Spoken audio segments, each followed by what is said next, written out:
ბათუმი ყოველთვის განსაკუთრებულია, ბათუმი ყოველთვის ღიმილიანია, ბათუმი და აჭარა ის მხარეა, რომელმაც განსაკუთრებულად იცის, რა კავშირი არის მშვიდობასა და კეთილდღეობას შორის. აჭარამ ბოლო წლებში ის განვითარება, რაც პოვა ტურიზმის სახით, ინფრასტრუქტურის სახით, ეს ყველაფერი დამსახურებაა იმის, რომ ხალხი და ხელისუფლება ყველა ერთად მუშაობდით, ინარჩუნებდით სტაბილურ გარემოს ქვეყანაში, ეს მშვიდობიანი გარემო რაც იყო, ამან უზრუნველყო საბოლოო ჯამში, რომ ინვესტორიც მოდიოდა, ინტერესი ჩნდებოდა, იდეები იბადებოდა და ყველაფერი საბოლოო ჯამში თავის ფიზიკურ სახეს იღებდა და დღესაც ხედავთ ბათუმი როგორი გამშვენიერებული არის და ეს ყველაფერი დამსახურებაა ხალხის და ხელისუფლების ერთად მუშაობაზე. ეხოთ მამუკა მდინარაძის დღევანდელ ბრიფინგთან დაკავშირებით მან ისაუბრა, რომ რეალურად არსებული ოპოზიცია წარმოადგენს ერთმხრივიანობას აგენტურას, რომელიც გარე ძალების მხრიდან იმართება და როდესაც მithlen, რომ მაგალითად გვარამიას და ნაციონალური მოძრაობის განცალკევება ვერ მოხერხდებოდა, ახლა გარე ძალებმა დაიწყეს გახარიაზე და ხაძარაძეზე მათი რესურსის დახარჯვა, რომ საზოგადოება რამენაირად შეცდომაში შეიყვანონ. თქვენ როგორ შეაფასებთ მის ამ განცხადებას? უპირველეს ყოვლისა ფაქტია და ამას ჩვენ ხედავთ, რომ ეს არჩევნები წინა საარჩევნო გარემო მიმდინარეობს უპრეცედენტო უცხოური ჩარევის პირობებში. ასეთი რამე დამერწმუნებით მე მგონი მედიასაც არ გახსოვთ, რომ ფაქტობრივად წინა საარჩევნო კამპანიას მართავენ ერთის მხრივ და ასევე იმართება და ანუ ხორციელდება ქვეყნის გარეთ. დღე არ გადის რომ რამდენიმე უცხოელი პოლიტიკოსი პირდაპირ წინასაარჩევნო აგიტაციაში არ იყოს ჩართული საქართველოში. რაც აბსოლუტურად ცდება ნებისმიერ განსაზღვრებას ღირებულებებისა. ხშირად გვესმის ხოლმე ჩვენ ევროპული ღირებულება, დასავლური ღირებულება, ასეთი ისეთი არ არსებობს ღირებულება ამ დედამიწაზე, რომელიც რაიმე პოზიტიური ღირებულება და ამაში ჯდებოდეს, რომ შენ მეგობარ ქვეყანაში ერეოდე არჩევნებში. ეს არის აბსოლუტურ მიღმა ყველანაირი ზღვარისა, რომელშიც შეიძლება მეგობრობა ჩავსვათ. ამიტომ სამწუხარო არის, ჩვენ რა თქმა უნდა დაგვრჩა 2 კვირა გადაევლეს ეს არჩევნები, მაგრამ ამ არჩევნების შემდეგ ჩვენ რა თქმა უნდა გვექნება ძალიან გულახდილი საუბარი მათთან, ვინც ასე გვიყურებს როგორც ჩანს, რომ ქართულ ხალხს არ აქვს უნარი თავისით ჩამოიყალიბოს აზრი პარტიებთან დაკავშირებით. თუმცა ქართულ ხალხს სჭირდება მითითებები და კალაპოტში ჩასმა გარედან იმისთვის, რომ ჭკვიანური გადაწყვეტილებები მიიღოს. ასე ზემოდან აღმოჩნდა, რომ თურმე ასე ზემოდან გვიყურებს ზოგიერთი, რომელიც გვეუბნებოდა, რომ ქართული ხალხის მეგობარია. რაც შეეხება ამ ტაქტიკებს, თავისთავად ამას ჩვენ ხედავთ, ეს ხომ ყველაფერი ხელოვნური რო არის, ისედაც ჩანს ხომ, რაც ხდებოდა, მათ შორის სალომე ზურაბიშვილის როლი რაც იყო და არის ამ ყველაფერში, რომ ელექტორალურად რაღაც ისე დაალაგონ ჯგუფები, რომ საზოგადოებას მაქსიმალურად შეიყვანონ შეცდომაში და მიაცემინონ ხმები სინამდვილეში ერთი აგენტურული გუნდის ნაწილებისთვის. ასე რომ ამას ხედავთ ჩვენ. განსაკუთრებით ახლა ვაკვირდებით, როცა ლელო გახარია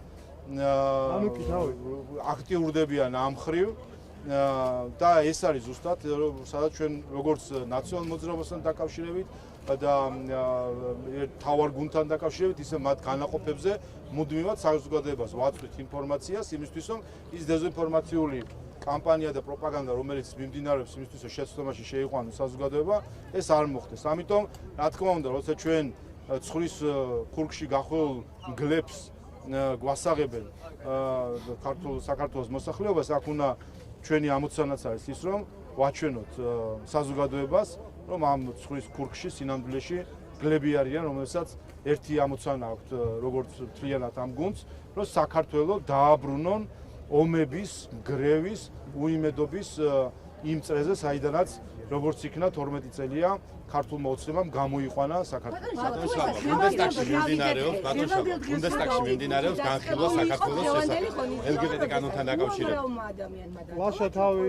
ბიძინა ივანიშვილის გამოსვლის დროსაც კი როგორ მიდიოდნენ ადამიანები, როგორ ტოვებდნენ ამ შეხვედრას, რომელიც მობილიზებაში ყველაფერი დღევანდელ დღესთან დაკავშირებით დავამატებთ, რომ მოკლედ ჩვენ ჩავწერეთ ადამიანები, რომლებიც არ იყვნენ მმართველები და აჭარის მოსახლეობა.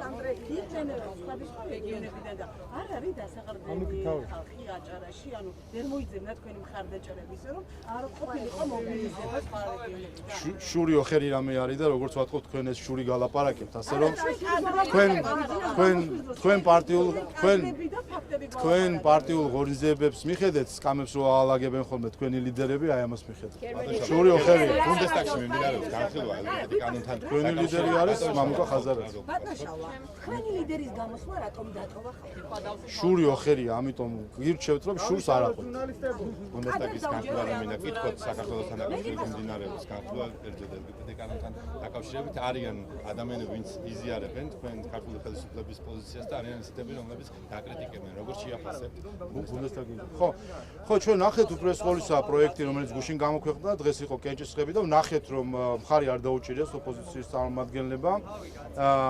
მათ შორის გერმანიის ყველაზე დიდმა პარტიამ მხარდაჭერით მხარი არ დაუჭირა ამ რეზოლუციას, რაც ერთის მხრივ მანიშნებელია ყველაფერს. მეორეს მხრივ რა გითხრათ, იცით, ეხლა როცა მათ შორის ამ შინაარსს გავეცანით ამ რეზოლუციის, ეს არის აი ყველაზე გულსაკლავი არის ის, რომ ჩვენ ვხედავთ გერმანიის პოლიტიკაში და მათ შორის დიპლომატიაშიც ხალხს, რომელიც ფაქტობრივად ძირს უთხრის იმ 30 წლიან მეგობრობას, განსაკუთრებულ მეგობრობას, რომელიც ქართულ ხალხს ჰქონდა გერმანიასთან. ყველამ კარგად იცის და უპირველეს ყოვლისა გერმანიის ხელისუფლებამ კარგად იცის თუ რა განსაკუთრებული ემოციური დამოკიდებულება გვაქვს ქართულ ხალხს გერმანიის როგორც სახელმწიფოს მიმართ. და ასე რომ ანიავებენ ამ ნდობას ქართული ხალხისა, ასე წყალს უყენებენ და ძირს უთხრიან წინ დაუხედავად რაღაც მოკლევადიანი მიზნების გამო, ეს არის გულსაკლავი. თუმცა მეორეს მხრივ ჰანს გენშერის ქვეყანაში მიხაილ როც რომ ექნება საგარეო ურთიერთობები ჩაბარებული, იქ უკვე გასაკვირი არაფერი არ არის. ბატონშავა, ასე რომ მინდა გკითხოთ ევროპარლამენტის რეზოლუციასთან დაკავშირებით, სადაც საუბარი იყო რუსეთის მიმართ სანქციების დაწესებასთან დაკავშირებით, საქართველოს მოსკოვის ასეთი ევროპარლამენტის რეზოლუციაზე გეკითხებით, რატომ გააცოცხლეს ახლა ეს რუსეთის სანქციების დაწესება და რატომ ითხოვს საქართველოს და საქართველოს ეკონომიკისთვის რამდენად სწორი იქნება? ეს არის ყველაზე სკანდალური დოკუმენტი, რომელიც ჩვენ ბოლო 2 წელიწადნახევარში გვინახავს. მას შემდეგ რაც ომი დაიწყო უკრაინაში, პირველად დოკუმენტალურად ნახეთ ფურცელზე დაწერილად, რომ ითხოვენ ჩვენგან დაუწესოთ რუსეთს ორმხრივი სანქციები. აქამდე ეს ყველაფერი მიდიოდა დახურულ მიღმა კაბინეტებში, გარეთ ამაზე საუბარს გაურბოდა ყველა დასავლეთიდან და ზოგი კი უარყოფდა, რომ ამაზე საუბარი იყო ჩვენთან. სინამდვილეში ქართულმა საზოგადოებამ ეხლა ნახა ის, თუ რა წნეხის ქვეშ იყო და დღემდე არის საქართველოს ხელისუფლება იმისთვის რომ სანქციები დაუწესოს რუსეთს. და ყველა შევახსენოთ, ყველა მშვენივრად იცის ამ ევროპარლამენტარებას და ამ ევროპარლამენტის მიღმაც ყველა ევროპელმა პოლიტიკოსმა მშვენივრად იცის, რომ საქართველოს იოტის ოდენა ზიანიც არ შეუძლია მიაყენოს ამ სანქციები რუსეთს და ყველა მშვენივრად იცის, რომ ერთადერთი ვინც დაზარალდება, ეს იქნება ქართველი ხალხი და ქართველი ადამიანი, რომელსაც ისინი ამით გაწირავენ, ანუ უბრალოდ ის ხელისუფლება, ვინც ამ გადაწყვეტილებას მიიღებდა, საქართველოში გაწირავდა სიგარებისთვის, გაწირავდა იმისთვის, რომ ოჯახებში შემოსავალი არ იქნებოდა ეკონომიკური კატასტროფა საქართველოში. და ახლა დავსვათ კითხვა, აი ეს ხალხი მათ შორის ამ რეზოლუციაში და საჯაროდ რომ გამოდის და ქართულ ხალხს რო უცხადებს სოლიდარობას და ხელისუფლებას რო ვერ გვამჩნევენ და ჩვენს გვერდისავლით რო უყურებენ და ქართველი ხალხი როა თუნდაც მათთვის მნიშვნელოვანი და მასზე ზრუნვა, ეს არის ზრუნვა? ამ ხალხის ეკონომიკური გასაჭერისთვის გაწირვა არის მეგობრობა? ამ ხალხის სავარაუდო გაწირვა ესკალაციისთვის, რუსეთთან ესკალაციისთვის, რომლის ბოლოსაც შეიძლება იყოს რისკი სამხედრო კონფლიქტის, ეს არის მეგობრობა. ასე ესმის მეგობრობა ევროპელ ზოგიერთ პოლიტიკოს? ჩვენ ასე არ გვესმის და იმ პოლიტიკოსებს, რომელსაც ეს ევროპა გონია, უნდა უთხრათ ყველამ ამ ევროპარლამენტარებს, რომ არაფერი არის კავშირი სინამდვილეში მათ არ აქვს ევროპასთან. მათთვის ევროპა არის გეოგრაფია. შეიძლება მათ პასპორტი უდევთ ჯიბეში, ეხლა ზოგიერთი ოპოზიციო დაატრიალებს, რომ უდევს ჯიბეში, რომელთაც ისინი ამბობენ, რომ ევროკავშირის მოქალაქეები არიან, მაგრამ მათ არანაირი კავშირი ღირებულებითი ევროპასთან არ აქვს. თუ აინტერესებთ რა არის ევროპა, ჩამოვიდნენ და ქართველი ხალხი აუხსნით, რას ნიშნავს ევროპა, რას ნიშნავს მეგობრობა, რას ნიშნავს ემპათია და გვერდში დგომა. ამ რეზოლუციას არანაირი კავშირი ევროპასთან და ევროპულობასთან არ აქვს, ეს არის ანტიევროპული და გარკვეულწილად ანტიჰუმანურიც კი, იმიტომ რომ მოუწოდეს მთლიან ერს რომ გაწიროს საკუთარი კეთილდღეობა, იმიტომ რომ რომელიღაც ევროპელ პოლიტიკოს აი ესეთი ხასიათი არიან, რომ საქართველოს სანქციები დაუწესოს ამა თუ იმ ქვეყანას. სანამ ტყუილში დაგვადანა კადრები უნდა განახოთ, რომელზეც ბიძინა ივანიშვილი გასიტყვით გამოდის და ხალხი მიდის. ამაზე რა სიტყვით? ნუ ხარ შურიანი, ნუ ხარ შურიანი. შური, მოიცით რა ადამიანს შური რას უშურებს? ბატონშალვა. ნუ ხარ შურიანი. ხოლეს რატო ვერ ისწორებ? შური ადამიანს ჯერ სულიერად ასე ვთქვათ, სულიერად აკნინებს ადამიანს და შენ ხოლეს რატო ვერ ისწორებ? შალვა პაპუაშვილი, აი ნახეთ ბატონი ბიძინა გამოდის და ხალხი ესე მიდის. და ძალიან ბევრი წავდა და ყველამ გადავიდა. ნუ ხარ შურიანი, ნუ ხარ შურიანი, ნუ ხარ. შურიანობა ესა. დიახ, ნუ ხარ ეს შურიანი. ვისი მშურს ბატონშალვა? შური ცუდი რა. ვისი მშურს როგორ ფიქრობ? თქვენ გშურთ რომ საქართველოში არის მშვიდობა. თქვენ გშურთ რომ საქართველოში კეთილდღეობა. თქვენ გშურთ რომ ქართველი ხალხს ეს არჩევანი რამდენჯერმე უკვე საჯაროდ აქვს თქვენთვის ნათქვამი. რომ ისინი არასდროს ხარს არ დაუჭერენ ნაციონალურ მოძრაობას და მის განაყოფებს, ეს თქვეს 2012-ში, ეს თქვეს 2016-ში, ეს თქვეს 2020-ში და ზუსტად ამას იტყვიან 2024-ში. და ნუ ხართ ამიტომ შურიანი, ნუ გშურთ იმის რომ საქართველო ვითარდება. ეს გლობალური ოპოზიციაში აცხადებენ რომ არ არის და ეს არის манипуляция სასულიერო ცნების ბანერებზე თუ ამბობენ რომ ეს არის манипуляция რომ არ შეიძლება კადრების ასე გამოყენება მარტო პუნქტი ამბობენ რომ სიძულვილის კამპანია დაიწყო ცნების მიმართ ამ ბანერების გამოყენების შემდეგ ეს ყველაზე მნიშვნელოვანი ბანერები იყო რაც ჩვენ გვაქვს და ყველამ უნდა შეხედოს ამ ფოტოებს და განსაკუთრებით მათ ვინც ამ ქვეყანას უბიძგებდნენ აი იმ სცენარისკენ, რასაც ჩვენ იმ ბანერებში ვხედავთ. გვიბიძგებდნენ იმისკენ, რომ ის ფერადი რეალობა, რომელიც ჩვენ გვაქვს და შვიდობა და უსაფრთხოება, რომელიც ჩვენ გვაქვს, რომ ეს არ შეცვლილიყო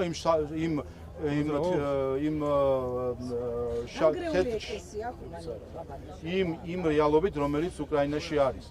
ჩვენ ესეთი სურათები არა მხოლოდ უკრაინაში, ჩვენ ეს ნანახი გვაქვს საქართველოში. ეს კარგად იცის ქართულმა ხალხმა, რას ნიშნავს დანგრეული სკოლას, რას ნიშნავს დანგრეული გზაც და დანგრეული ხიდიც, რომელსაც მოყვა. დიახ, და ვინ გვიბიძგებდა? ვინ გვიბიძებდა ამ ომისკენ? ვინ გვიბიძგებდა? ვინ? გაიხსენეთ 2022 წლის. მისმინეთ ხო პასუხობ, უყურეთ. ჩვენი მტერი რო არ გვეთახმები. მისმინეთ ხო აი მაგას პასუხობ. 2022 ვინ გვიბიძგებდა? ვინ რომ უყურეთ 2022 წლის თებერვალში და მარჩში გახსოვთ აქციები ხო გახსოვთ პარლამენტში ვიყავი მე და მახსოვს აქციები პარლამენტის წინ ვინ ატარებდა ვინ აი გავუყვეთ ვინ ატარებდა ამ აქციებს ამ აქციებს ატარებდა ოპოზიცია ყველა თქვენი ხელმძღვანელი იქ იყო ამ აქციებს ომში ჩართვეს მომყევით აზრს გაყევით აზრს აქ ვერ გავიგე ცოტა მოკლედ აზრს გავყვეთ აქ სადებატოთ არ ვარ გავყვეთ აზრს ამ აქციას მართავდნენ თქვენი ხელმძღვანელები და ოპოზიციის წარმომადგენლები რომლებსაც თქვენი ტელევიზიები ეკუთვნის ამ აქციებს მართავდნენ ზოგიერთი არასამთავრობო ორგანიზაციის ლიდერები ამ აქციაზე იდგა მაშინდელი სახალხო დამცველი ამ აქციებში ერთვებოდნენ უცხოელი პოლიტიკოსები. ხო გახსოვთ? მეორე მომყევით და ბოლოს მე მგონი დამეთანხმეთ. მეორე რას ითხოვდნენ ამ აქციებზე? ამ აქციებზე რას ითხოვდნენ? აბა გაიხსენეთ რას ითხოვდნენ. რას? ომში ჩართვას რას ითხოვდნენ? გაიხსენეთ. ამ აქციებზე კეთყვით. ამ აქციებზე ითხოვდნენ, რომ გაგვეგზავნა მოხალისეები ომში გახსოვთ აეროპორტში რომ ისხდნენ და გაუშვიდა და გახსოვთ უკრაინის პრემიერ-მინისტრმა საჯაროდ რომ მოუწოდა ქართულ ხალხს მიდით პარლამენტის შენობასთან და მოსთხოვეთ თქვენს ხელისუფლებას რომ გამოაგზავნოს მოხალისეები ჩვენ ომში საომრათო დღეს რო უკრაინის ხელისუფლება ამბობს ჩვენი ომიო ჩვენ ომსო თქვენ პოლიტიკურ დებატებში ნურებთო რატომ ჩარიეს თავის დროზე რომ ითხოვდნენ რომ გამოაგზავნოთ ქართველები აქ უნდა იომონო ერთი მეორე გახსოვთ რას ითხოვდნენ რომ სანქციები დაგვეწესებინა და შევერთებოდეთ ევროკავშირის სანქციებს ამას ითხოვდნენ 2022 წლის მარჩში ქართველები რას ითხოვდნენ თქო მაგას გეუნებით მიტინგის დროს მესამე ითხოვდნენ საზღვრების დაკეტვას ითხოვდნენ ცის დაკეტვას და ასე შემდეგ. რუსეთისთვის. დიახ. და უყურეთ. ახლა ძალიან მარტივია. პუტინი არის თორე საქართველოს მტერი და ოკუპანტი. ამ სიტყვით და ერთი წამი. თქვენ შურიანი მოხართ, მაგრამ იფასოთ ერთი წამი. უყურეთ, როცა ითხოვ სანქციებს. ამაზე ხო ყველა შევთანხმ. როცა ითხოვ სანქციებს, როცა ითხოვ სამხედრო მებრძოლების გაგზავნას ომში, რომელმა ქვეყანამ გააგზავნა ოფიციალურად თავისი მოქალაქეები ომში, რომელმა დამისახელეთ, რომელმა ქვეყანამ გააგზავნა. ჩვენგან რატო ითხოვდნენ ამ ყველაფერს, ხომ? აი ეს იყო ზუსტად რომ ჩვენ წიხლით გვტენიდნენ ომში. აი ის თქვენი ტელევიზიის მფლობელები, ის ოპოზიცია, ის არასამთავრობო ორგანიზაციები, რომლებიც ამის ნაწილი იყვნენ, ყოფილი სახალხო დამცველი, რომელიც ამბობდა, რომ სირცხვილია, რომ სანქციებს არ ვაწესებთო, სირცხვილია, რომ მოხალისეებს არ უშვებთო, სირცხვილია, რომ საზღვრებს არ ვკედავთო, ამასო მირჩევნია ბომბების წვიმა იყოს, აი აქ რუსთაველზეო და ეხლა ბომბები წვიოდესო, ეს ამას ამბობდა. ამიტომ ყველა, ამიტომ სინამდვილეში რეაქცია რატო არის, იცით? ამიტომ სინამდვილეში ეს ისტერია ამ ბანერებზე იცით თუ დაიმართათ, იმიტომ საკუთარ დანაშაულს ჩახედეს თვალებში. აი იმ ოპოზიციას, იმ არასამთავრობო ორგანიზაციებს, იმ ოპოზიციას და იმ არასამთავრობო ორგანიზაციებს, რომლებიც გვიბიძგებდნენ ზუსტად იმ სცენარისკენ, რაც მოხდა უკრაინაში. ასე რომ თავის დანაშაულს უყურებენ თვალებში და იმიტომაც აქვთ ეს რეაქცია და ასე უნდა იყოს. ყოველ დღე უნდა შეხედონ, ყოველ დღე ყველა საქართველოს ყველა მოქალაქე და განსაკუთრებით მათ, ვინც აქისკენ გვიბიძგებენ, უნდა შეხედონ რისკენ გვიბიძგებდნენ ადამიანები, რომლებიც ითხოვდნენ სანქციების დაწესებას, მოხალისეების გაგზავნას, ცის ჩაკეტვას, საზღვრების ჩაკეტვას და ასე შემდეგ და რომელიც დღესაც ამას აკეთებს. პუტინი არის თუ არა ოკუპანტი და მტერი. საქართველოს ნებას 59%-ზე მეტი აქვს ამ გორბის კვლევას სკეპტიკურად უყურებს ოპოზიცია, ამბობს რომ არ არის სწორი და არ შეესაბამება სიმართლეს განცხადება, სადაც ისინი ამბობენ რომ მათ სასარგებლო ინფორმაციას აცხადებენ ყოველთვის ოპოზიციას. უყურეთ, ყოველი არჩევნების წინ ხო ზუსტად ეს ქონდა ოპოზიციას. მათ შორის არა მხოლოდ თვითონ აცხადებენ, მათ შორის იყენებდნენ უცხოურ გარკვეულ ორგანიზაციებს, კვლევებს. გახსოვთ NDI-ის სკანდალი ყოველ არჩევნების წინ, რომ ოცნებას ჰქონდა რა ვიცი 12 თუ 15% და ბოლოს დაღამდებოდა არჩევნების ღამე, გაცენდებოდა მეორე დღე და აღმოჩნდებოდა რომ ქართულ ოცნებას ჰქონდა კონსტიტუციური უმრავლესობა და ასე შემდეგ. ეს იგივე სცენარია, ხაბარ რას იტყვიან, ვაგებთ ამას ხوار იტყვიან, რომ ისტორიული მარცხი ექნება ოპოზიციას, იმიტომ რომ როგორ წარმოგიდგენიათ, როგორ შეიძლება ხმამისი ადამიანებს, რომლებიც ეკლესიას აგინებენ. ეხლა ქართველებმა როგორ უნდა მისცენ ხმა ადამიანებს, რომელსაც ეკლესიას აგინებენ, ღვინოს აგინებენ, ისტორიულ პერსონებს აგინებენ, რომლებიც ითხოვდნენ რომ და დღესაც ითხოვენ რომ საქართველოს ესკალაციაზე წავიდეს, რომ რამენაირად იქნებ ომში შეგვათრიონ აი ამ საერთო გლობალურ რა ვიცი ორომტრიალის ნაწილი გავხადო. ამ ადამიანებს როგორ უნდა მისცენ ხმა? როგორ უნდა მისცენ ხმა ადამიანებს, რომლებიც ხვატყობთ, იმის გამბედაობაც კი არ აქვს, რომ LGBT პროპაგანდასთან დაკავშირებით რაიმე თქვან. გაიპარნეს ხდომათა დარბაზიდან, გაიპარნენ. შემოსული ყო, აბა წინააღმდეგ დაეჭირა თითი, აბა შემოსულიყო. გაიპარნეს ხდომათა დარბაზიდან, რომ არაფერი არ დაეფეთ, ჩუმად არიან ხმას არ იღებენ. როგორ შეიძლება მხარი დაუჭერონ იმ ადამიანს, რომელსაც ხელი არ მოაწერა ამ კანონს? როგორ შეიძლება მხარი დაუჭერონ იმ ადამიანებს, რომლებიც იმას პირდებიან, რომ მოვლენ, გაუქმებენ ამ კანონს, ბაღებში, სკოლებშიც იქნება პროპაგანდა და რა ვიცი, კაცს ხალს დაარქვევენ და პირიქით. ამას ხმა როგორ უნდა მისცეს ქართულმა ადამიანმა. ამიტომ იციან, რომ წინ ელით ისტორიული მარცხი და ამ ისტორიული მარცხის წინ აქვს პანიკა და ეს ახლა მათი გამოვლენა არის ამ პანიკის. I'm from Japanese TV and I'm based in Moscow. And I want to ask you what kind of relationship you want to have with Russia? Like, do you want to more closer relations? ქართულად კი პასუხი. in Georgia. ხო, რაც შეეხება რუსეთთან ურთიერთობას, რუსეთთან არანაირი ურთიერთობა საქართველოს როგორც იცით არ აქვს. დიპლომატიური ურთიერთობები წლებია ჩვენ არ გვაქვს. მაშინ, როდესაც სხვები რუსეთთან ახალხიდებს აშენებდნენ, გადატვირთვის პოლიტიკას აწარმოებდნენ 2008 წლის შემდეგ, Nord Stream-ის მილებს აშენებდნენ, ოლიმპიადებს მართავდნენ და ჩემპიონატებს მართავდნენ ერთად, ჩვენ საქართველოს და ქართველი ხალხი ვიყავით ზუსტად ისე როგორც ახლა ვართ დიპლომატიური ურთიერთობების გარეშე, ასე რომ იმის გამო რომ რუსეთს აქვს ჩვენი ორი ტერიტორია ოკუპირებული და რა თქმა უნდა ამ დიპლომატიური ურთიერთობების აღდგენას და ამ ურთიერთობების აღდგენას უპირველეს ყოვლისა წინაპირობად აქვს ოკუპაციის დასრულება.